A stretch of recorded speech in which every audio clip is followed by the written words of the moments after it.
in the sun-drenched suburbs of Northern Virginia. Perfection isn't just a goal, it's a legal requirement. My name is David, and for 5 years, I lived a quiet life. That changed when I decided to plant a sustainable, organic garden in my backyard. I wanted to teach my kids where food comes from. But the HOA president, a woman named Karen who patrolled the streets with a measuring tape, didn't approve. She sent me a formal notice, a $50,000 fine for environmental non-compliance. She claimed my garden was a devaluing eyesore. She gave me 30 days to pay the full amount, or she would place a lien on my home and begin foreclosure proceedings. She stood on my driveway and told me she would enjoy seeing my house sold at auction. She thought she was the queen of the neighborhood. She had no idea that she had just picked a fight with a senior title attorney with 15 years of experience in property law. Karen had spent a decade bullying this community. She was the kind of person who looked for reasons to be offended. She once fined a Gold Star family for flying an American flag that was 3 inches too wide. She sued a single mother over the color of her curtains because they were visible from the street. Most people just paid the fines because they couldn't afford a lawyer to fight back. But I wasn't most people. While Karen was busy measuring my grass height with a ruler and taking photos over my fence, I was in the dark basements of the county archives. I wasn't looking for a way to fight the fine. I was looking for a way to dismantle the entire Homeowners Association from the inside out. After 3 days of searching through dusty ledgers and faded maps, I found the smoking gun.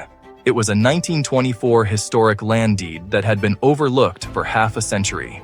The secret was in the easement rights and the original property boundaries. You see, when this neighborhood was developed in the 1970s, the builders made a massive clerical error. They created the HOA, but they never legally transferred the ownership of the common areas, the community pool, the private park, and even the main asphalt road that leads to Karen's own driveway. According to the 1924 deed, those rights were held in a private family trust that had been passed down to me. The HOA didn't own the roads. They didn't own the park. I did. For 30 years, this organization had been collecting dues and issuing fines while technically trespassing on private property that belonged to my family trust. I didn't say a single word to anyone.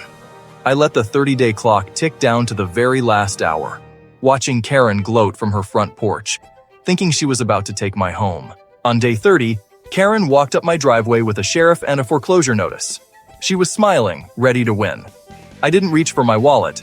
Instead, I handed her a notice of immediate trespass and a certified bill for 30 years of back rent for the use of my private roads. I told the board, "This neighborhood sits on my land. Effective immediately, the HOA is evicted." I physically locked the gate to the community pool and the park. The HOA went into a total tailspin. They tried to sue me, but the 1924 deed was ironclad. They went bankrupt in less than 3 months trying to fight the legal battle. Karen's reputation was destroyed, her power was gone, and she eventually had to sell her home just to cover the massive legal liabilities I unleashed. Today, the HOA is gone. The neighborhood is a peaceful community again, and my garden is the biggest one on the block. Success isn't just about winning, it's about making sure the bully never gets back up. Subscribe if you think Karen got exactly what she deserved.